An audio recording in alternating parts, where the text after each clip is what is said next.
사진을 증명사진 같은 거 찍거나 할 때 대부분 필터를 사용하죠. 그래서 얼굴에 있는 주름이나 잡티 이런 거를 싹 가리고, 또 아니면은 얼굴 색이 안 좋으면은 좀 밝게 해가지고 다 그렇게 보정을 해서 얼굴을 아주 보기 좋게 해서 사진을 찍지 않습니까? 그런데 우리가 아무리 메이크업을 한 상태이기도 하고 아무리 이렇게 뭘 잘 발라놨다고 해도 보정이 아니라 거울을 바로 비춰보고 내 얼굴을 보면은 아무리 메이크업을 잘해도 잡티나 얼굴 주름이 다 보일 수밖에 없지요. 근데 살다 보면 이런 믿음도 이와 같지 않을까 싶습니다.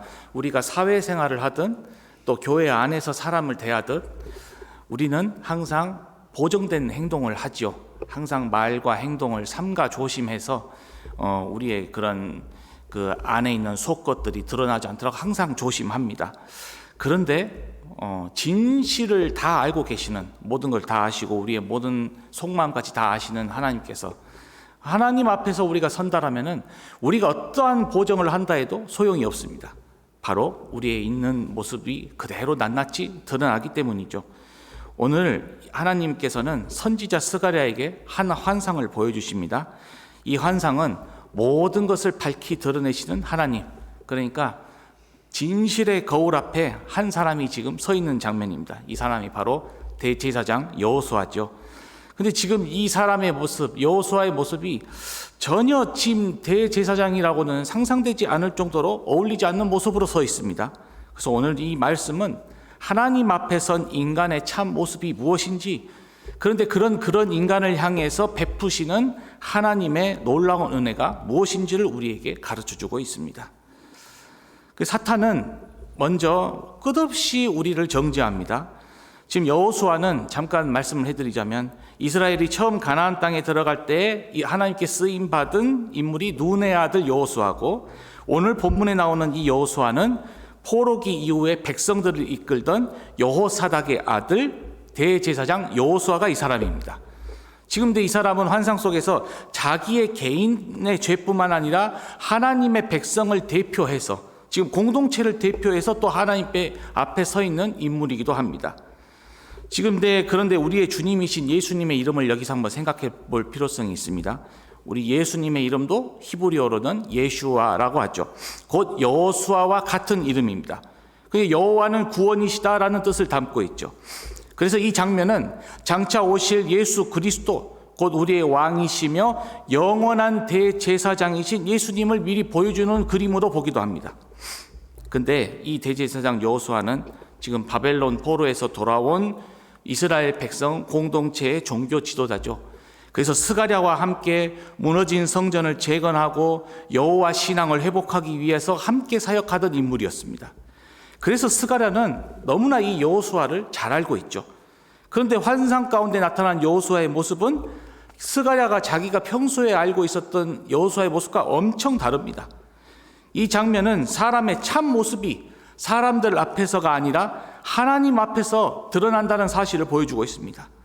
하나님은 여호수아를 사람들이 보던 그런 영광스러운 제사장의 모습이 아니라 더러운 옷을 입은 상태로 하나님 앞에 서게 하고 계십니다. 그러니까 직분이나 그다음에 겉으로 드러나는 모든 모습에 가려져 있던, 보정되어 있던 인간의 실제의 모습이 진실의 거울이신 하나님 앞에서 지금 다 드러나는 거죠. 그래서 모든 사람은 다 연약합니다. 다 죄인이기에 그 하나님의 공의 앞에서 떳떳할 수가 없습니다. 하나님의 거룩하심 앞에서 부끄러울 수밖에 없습니다. 하나님의 백성 이스라엘 역시 여기에서 자유로울 수 없었습니다. 그래서 하나님 앞에 벌어지는 이 영적 재판 가운데 사탄이 지금 여호수아 우편에 서서 그를 참소하고 고발하고 있습니다. 고대 재판 장면에서 오른편은 항상 고발자가 섰었습니다. 그래서 요한계시록 12장 10절에 사탄을 형제들을 고소하는 자라고 부릅니다. 사탄은 지금 이 여호수아의 지금 허물을 들추면서 공동체 전체까지 죄가 있다고 지금 참소하면서 낙심을 시키려고 하고 있는 것이죠.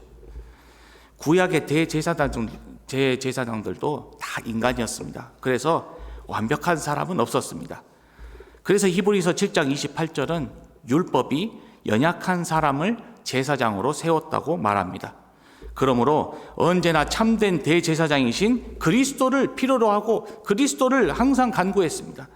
실제로 구약의 대제사장들 가운데는 이방 여인과 결혼하는 죄를 범한 자들도 있었고, 지금 사탄은 이 환상의 재판 가운데서 그런 모든 대제사장들의 잘못을 근거로 대면서 이들은 자격이 없다라고 계속 참수하고 있습니다. 그렇게 여호수아 역시 공동체를 대표하는 제사장으로서 지금 고발당하고 있는 것이죠. 이처럼 사탄은요, 우리를 무너뜨릴 때 유혹의 방법을 쓰기도 합니다. 그런데 무엇보다 계속 정죄해서 죄책감을 심어줘서 무너뜨립니다. 나는 자격이 없다라는 생각을 계속 심어줘가지고 낙심하게 만듭니다. 하지만 로마서 8장 1절을 말씀합니다. 그리스도 예수 안에 있는 자에게는 결코 정죄함이 없나니. 믿음의 삶 가운데 우리는 넘어질 때가 참 많습니다.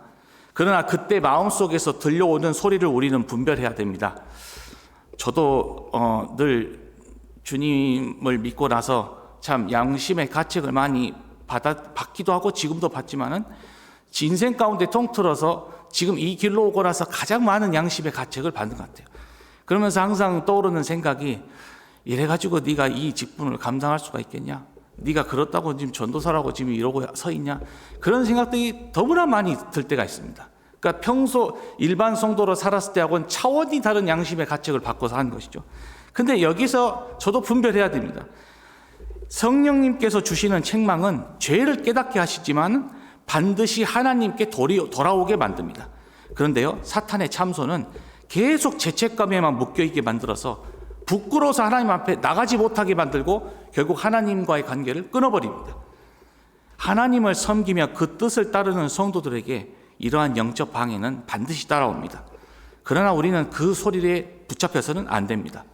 우리가 하나님께 돌아갈 때 하나님은 우리를 외면하지 않으시고 오히려 가까이 오셔서 우리를 반드시 붙드시는 분이기 때문입니다. 왜냐하면 하나님이 용서를 선포하셨기 때문입니다. 지금 이 재판 가운데 여호수아는 지금 아무 말도 못하고 서 있습니다. 스스로를 변호할 수도 없습니다. 죄인인 우리가 하나님 앞에 선다면 입이 있어도 무슨 말을 할 수 있겠습니까? 바로 하나님의 처분을 조용히 기다릴 수밖에 없습니다. 지금 그때 하나님께서 말씀하십니다. 사탄아, 예루살렘을 택한 여호와께서 너를 책망하노라. 여호와 수 앞에 서 계신 여호와의 천사는 환상 가운데 하나님의 권위를 직접 드러내는 존재입니다. 그래서 많은 학자들은 이를 성육신 이전에 나타나신 그리스도라고 이해합니다. 바로 이 장면은 그리스도께서 심판자시고 그리스도께서 동시에 우리를 변호하시는 중보자이심을 보여주는 장면입니다. 여호수아는 지금 더러운 옷을 입고 있습니다. 출애굽기 28장 2절을 보면 대제사장의 옷은 영화롭고 아름다워야 했어요. 그런데 지금 그 모습, 여호수아의 지금 모습은 전혀 그렇지 않습니다. 그 더러운 옷, 바로 개인뿐만 아니라 죄로 인해 더러워진 공동체의 모든 현실을 드러내는 상징입니다. 그럼에도 불구하고 여호수아가 하나님 앞에 서는 것이 허락된 것은 하나님의 연약한 죄인을 외면하지 않는다는 사실을 분명하게 보여줍니다. 하나님은 그들을 불에서 꺼낸 그슬린 나무와 같다고 말씀하십니다. 바로 심판의 불을 지나왔지만은 타 죽게 만들지 않으시고 하나님께서 다시 은혜로 건져낸 존재란 뜻입니다. 하나님은 그의 백성을 택하실 때 이미 그들의 연약함까지 다 알고 계셨습니다. 그럼에도 예루살렘을 택하시고 그 백성을 버리시지 않으시기로 결심하셨습니다. 그래서 하나님께서는 그가 하신 약속을 결코 바꾸지 않으십니다. 그래서 사무엘상 15장 29절은 이렇게 말씀합니다. 이스라엘의 지존자는 거짓이나 변개함이 없으시니 그는 사람이 아니시므로 결코 변개하지 않으십니다. 그러므로 구원은 사람이 완전해서 얻는 것이 아닙니다. 전적인 하나님의 사랑과 긍휼의 열매입니다. 그래서 하나님은 명령하십니다. 그의 더러운 옷을 벗기라. 하나님은 죄를 미워하시지만은 죄인은 버리시지 않습니다. 그래서 오히려 죄인을 지금 새롭게 하십니다. 내가 내 죄악을 제거하였다. 하나님은 죄를 용서하실 뿐만 아니라 우리가 마땅히 받아야 될 정죄와 죄의 삭까지 다 거두셨습니다. 이는 그리스도께서 십자가에서 우리의 죄를 대신 지실 것을 보여주는 장면입니다. 우리의 죄는 그 예수 그리스도로 말미암아 사함 받았습니다. 그러니 어떤 죄의 유혹과 정죄가 우리를 흔들지라도 우리는 예수 그리스도 안에 있는 하나님의 사랑에서 끊어질 수 없습니다. 지금도 이 하나님의 은혜가 우리를 붙들고 있기 때문입니다. 그래서 여러분, 우리는 살면서 이렇게 생각할 수도 있습니다. 그래도 내가 하나님을 믿는 사람인데 이 정도는 내가 지금 해야 좀 도리이지 않을까? 또는 내가 이 정도는 해야 진짜 하나님 앞에 그래도 체면이 좀 서지 않을까? 그런데 내 힘으로 아무리 해본다 해도 절대 가능하지가 않습니다. 시편 62편 8절은 그래서 말씀합니다. 백성들아, 시시로 그를 의지하고 그의 앞에 마음을 토하라. 하나님은 우리의 피난처시로다. 우리의 힘으로 설 수 없습니다. 긍휼과 자비의 하나님 앞에 내 모습 이대로 나아가야 됩니다. 그리고 정직하게 하나님께 나의 상태와 마음을 토할 때 하나님은 우리를 회복시키십니다. 바로 하나님만이 우리를 완전히 새롭게 하실 수 있기 때문입니다. 지금 하나님은 여호수아의 죄를 사하시고 말씀하십니다. 내게 아름다운 옷을 입히리라. 성경에서 옷은 관계와 신분의 회복을 상징합니다. 하나님이 아담과 하와에게 가죽옷을 입히셨고요, 돌아온 탕자에게 새 옷을 입히십니다. 그리고 구원받을 성도들을 흰옷 입은 자로 부르십니다. 하나님께서는 이 여호수아를 다시 하나님 앞에 새롭게 설 수 있게 하십니다. 이어서 스가랴가 여호수아에게 정결한 관을 씌워달라고 요청하니까 천사들이 즉시 그 머리에 관을 씌우고 제사장의 옷까지 입힙니다. 이제 여호수아는 그의 직분, 정결한 관은 직분을 상징합니다. 직분까지 회복됩니다. 이처럼 존귀한 직분과 영광의 회복은 오직 하나님의 부르심으로 주어졌습니다. 여호와의 천사는 곁에 서서 그 모든 과정을 다 지켜봤습니다. 이는 장차 우리를 위해 중보하시고 새롭게 만드실 그리스도의 은혜를 바라보게 합니다. 그리고 우리는 지금 그 은혜를 누리고 있습니다. 그러므로 갈라디아서 3장 27절은 말씀합니다. 누구든지 그리스도와 합하기 위하여 세례를 받은 자는 그리스도로 옷 입었느니라. 우리는 그리스도의 옷을 입은 새 사람이 되었습니다. 그러므로 이제는 정욕을 따라서 육신의 일을 도모하지 않고 그리스도로 옷 입은 새 사람답게 합당한 믿음의 삶을 살아야 합니다. 여러분, 우리의 믿음 여정 가운데 사탄은 끊임없이 우리의 죄와 연약함을, 그 치부를 드러내면서 우리를 정죄하며 낙심하게 만들 것입니다. 그러나 아무리 사탄이 정죄할지라도 하나님의 약속, 그 하나님의 선포를 막을 수는 없습니다. 하나님께서는 우리의 더러운 옷을 이미 벗기셨고 새 옷을 입히셨고 정결한 관을 씌우셨습니다. 이제 우리가 붙들어야 될 것은 주 예수 그리스도께서 이루신 죄사함과 구원하심의 은혜입니다. 오늘도 우리가 이 은혜를 기억하여 그리스도로 옷 입은 백성답게 살아갈 때 주님께서 주시는 회복과 평안을 가득하게 누리시기를 바랍니다. 함께 기도하겠습니다.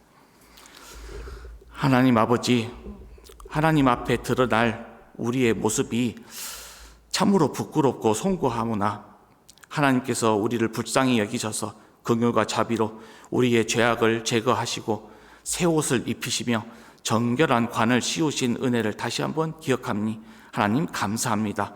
이제 우리가 살아갈 때에 우리의 죄를 끊임없이 정죄하는 사탄의 소리를 듣는 것이 아니라 이미 우리의 죄를 사하시고 우리를 새롭게 하신 하나님의 음성을 들으며 살아가게 하옵소서. 우리가 이미 그리스도의 새 옷 입은 백성이 되었사오니 오늘도 그 은혜에 합당한 믿음으로 살아갈 때에 그 삶을 통하여 성령의 열매를 맺게 하시고 무엇보다 주님의 영광이 드러나게 하옵소서. 감사드리며 우리 주 예수 그리스도의 이름으로 기도드립니다. 아멘.